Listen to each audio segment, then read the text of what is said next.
Cricket തലത്തിലേക്ക് എല്ലാവർക്കും സ്വാഗതം. അങ്ങനെ പഞ്ചാബ് കിങ്സ് വീണ്ടും വിജയിച്ചു.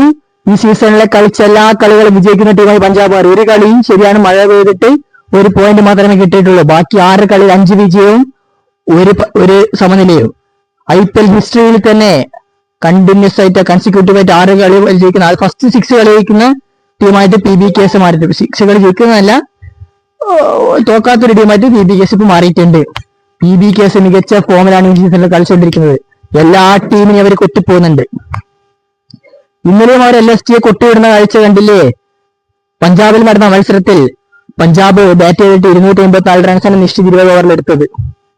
ലക്നൌ ടോസ് ചെയ്തിട്ട് ചൂസ് ടു ബോൾ എടുത്തു.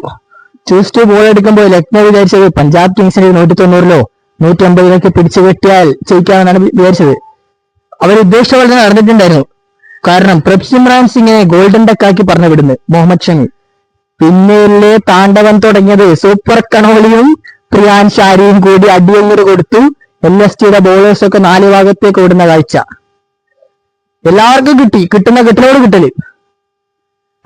ഇപ്പൊ കൂപ്പർ കണോളിയും പ്രിയാൻ ഷാരിയും കൃത്യമായിട്ട് പറഞ്ഞാൽ 2 പേരും കൂടി അടിച്ചു കൂട്ടിയ റൺസ് എത്രയാണെന്നറിയോ?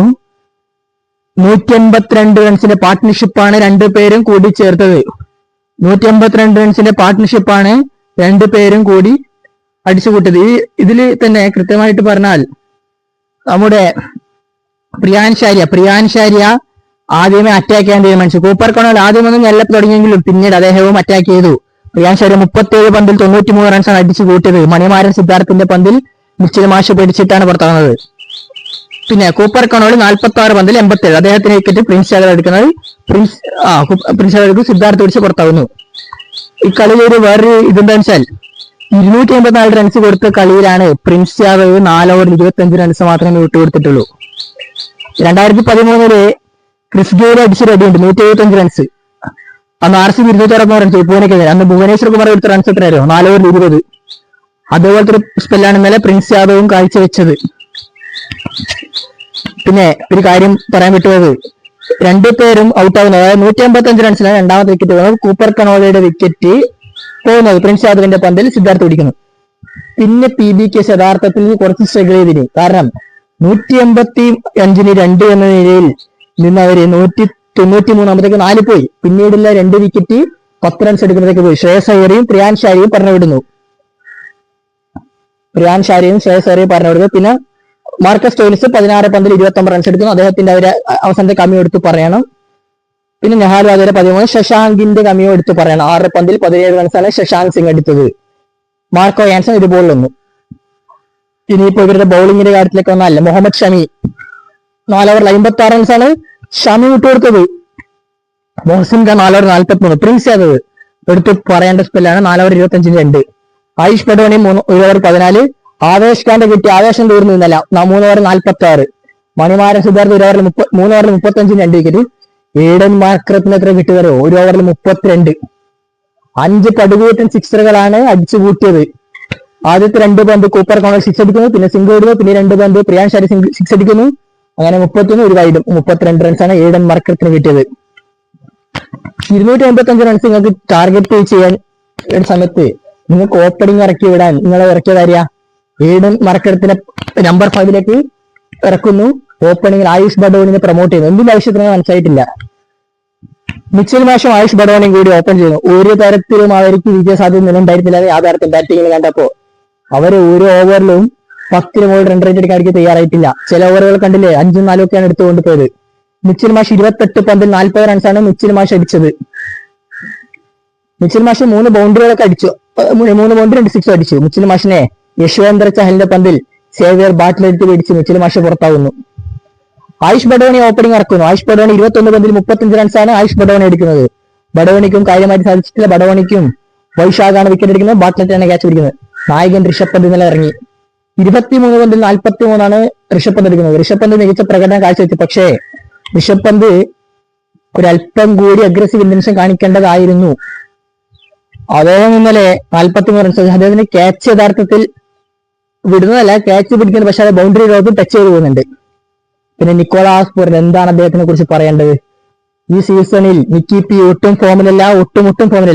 9 പന്തിൽ 9 റൺസാണ് നിക്കോളാസ് പൂറിനെ എടുക്കുന്നത്. നിക്കോളാസ് പൂറിന് പകരം അത് താരം ഇറക്കാനും പ്ലേയേഴ്സിൽ, അതാണ് ഒരു പ്രശ്നം ഇപ്പോ. എയ്ഡൻ മാർക്കറത്തിനെ സൗത്ത് ആഫ്രിക്കൻ ക്രിക്കറ്റ് വേണ്ടി ഓപ്പണിംഗ് ഇറങ്ങുന്ന എയ്ഡൻ മാർക്കറും അല്ലെങ്കിൽ വൺ ഡൗൺ ഒക്കെ ഇറങ്ങുന്ന എയ്ഡൻ മാർക്കറത്തിനെ ഇന്നലെ ഇറക്കി വരുന്നത് നമ്പർ 5 നമ്പർ 6 എയ്ഡൻ മാർക്കറത്തിനെ ഇറക്കുന്നത്. അത് തന്നെ ഒരു പരാജയമല്ലേ. പവർ പ്ലേയിൽ മാർക്കറത്തിനെ പോലത്തെ ഒരു ബാറ്റ്സ്മാൻ ഉണ്ടെങ്കിൽ ചിലപ്പോൾ റിസൾട്ട് തന്നെ മാറുമെന്നും പ്രതീക്ഷിക്കുന്നുണ്ട്. കാരണം മാർക്കറത്തിന് യഥാർത്ഥത്തിൽ 22 പന്തിൽ 42 റൺസാണ് എയ്ഡൻ മാർക്കർ അടിക്കുന്നത്. പിന്നെ ഇന്നലെ വേറൊരു കോമഡി ഉണ്ടാകുന്നത് ശശാങ്ക് സിംഗിന്റെ ഫീൽഡിംഗ് നിങ്ങൾ കണ്ടിട്ടുണ്ടാവും. നിക്കോളാസ് പൂറിന് ഒരു ക്യാച്ച് വിടുന്നുണ്ട്, കഴിഞ്ഞിട്ടില്ല. അവസാനത്തെ 18ാമത്തെ ഓവറിൽ മറക്ക അടിക്കുന്ന പന്തില് പെസ്റ്റക്കാരനൊക്കെ ബോൾ അടിക്കുന്നു. ശശാങ്ക് സിംഗ് ബോൾ നോക്കി നിൽക്കുകയാണ്, ബോള് കറക്റ്റ് റോപ്പിൽ ടച്ച് ചെയ്യുന്നു, എല്ലാവരും ചിരിക്കുന്നു. അത് കഴിഞ്ഞ് തൊട്ടടുത്ത ഓവറിൽ തന്നെ വീണ്ടും അടിക്കുന്നു, ബോൾ കൊത്തുകയായിരുന്നു. ശശാങ്ക് സിംഗ് വീണ്ടും ക്യാച്ച് വിടുന്നു. അങ്ങനെ നിരക്കന 4 ഓവർ ആകുമ്പോഴത്തേക്കും 3 ക്യാച്ച് ശശാങ്ക് സിംഗിന്റെ ആയിരുന്നു വിട്ടുപോകുന്നുണ്ട്. പക്ഷെ അപ്പത്തേക്കും കളിയൊക്കെ പഞ്ചാബ് ജയിച്ചിട്ടുണ്ട്. ലാസ്റ്റ് 12 ബോളിലേക്ക് 75 റൺസ് വേണം. നിങ്ങൾ 36, 72 അതുകൊണ്ട് ശശാങ്ക് സിംഗിനെ ആരും കുറ്റം പറയാൻ നിന്നിട്ടില്ല. മർക്കറത്തിന്റെ കളി എടുത്തു പറയും. 22 പന്തിൽ 42 റൺസ് മർക്കം അടിച്ചു. എന്തുകൊണ്ട് എടുത്തു പറയുന്നത് വെച്ചാൽ മർക്കറത്തിനെ ഒരു അല്പം കൂടി നേരത്തെ ഇറക്കണമായിരുന്നു. മർക്കറത്ത് ഇപ്പൊ മുകുൾ ചൗധരിയുടെ കാര്യം, മുകുൾ ചൗധരി KKR-നെതിരെ 54 റൺസൊക്കെ അടിക്കുന്ന കാഴ്ചയുണ്ട്. പക്ഷെ ഇന്നലെ 17 പന്തിൽ 21 റൺസ് മാത്രമേ മുകുൾ ചൗധരി എടുത്തിട്ടുള്ളൂ. അപ്പൊ മുകുൾ ചൗധരിയും ഇന്നലെ പിഴക്കുന്ന കാഴ്ച കണ്ടു. പിന്നെ ഹിമ്മത് സിംഗ് അവസാനത്തെ ഒരു ബോളിൽ ഇമ്പാക്ട് ആക്കി ഇറക്കിടുന്ന ഒരു ബോൾ റൺസാണ് എടുക്കുക. അങ്ങനെ 200 റൺസ് മാത്രമേ ലക്നൌവിന് എടുക്കാൻ സാധിച്ചിട്ടുള്ളൂ. 56 റൺസിന്റെ 55 റൺസിന്റെ പരാജയമാണ് ലക്നൌ ഏറ്റുവാങ്ങേണ്ടി വന്നത്. PVK's ബൗളിംഗിലേക്ക് വന്നത് ഹർഷദീപ് സിംഗ് 4 ഓവർ 41 റൺസിന് 1 wicket, Xavier Bartlett 4 over 54 0, Marco Jansen 4 over 37 2, Vijaykumar Vyshak 4 over 31, Yuzvendra Chahal 4 over 36 1. അങ്ങനെ 55 റൺസിന്റെ വിജയം അവർ സ്വന്തമാക്കുന്ന കാഴ്ച നമ്മൾ കണ്ടില്ലേ. ഇപ്പോ LSG 8ാം സ്ഥാനത്താണ് ഉള്ളത്, PBK's ആകട്ടെ 1ാം സ്ഥാനത്ത്. PBK's ഇത്തവണ രണ്ടും കൽപ്പിച്ചാണ് ഇറങ്ങുന്നത്. അവരെ തടയാൻ ആരെ കൊണ്ട് പറ്റുമെന്ന് ഇപ്പോഴത്തെ അവസരമൊന്നും പറയാൻ കഴിയില്ല. കാരണം അത്രയും മികച്ച ഫോമിലാണ് PBK's ഉള്ളത്. ലക്നൌവിന്റെ കാര്യം കുറച്ച് പരിതാപത്തിലേക്ക് പോകുന്നുണ്ട്. അതിലേക്ക് ബാറ്റിങ്ങിലൊന്നും ഫോമാവാൻ സാധിക്കുന്നില്ല, ബൗളിങ്ങിലും ഇൻകൺസിസ്റ്റന്റ് ആണ്. അങ്ങനെ ഒരുപാട് പ്രശ്നങ്ങളുണ്ട്. അപ്പൊ ക്രിക്കറ്റ് ലോകത്തെ കൂടുതൽ വീഡിയോസുമായി നമ്മൾ വീണ്ടും എത്താം.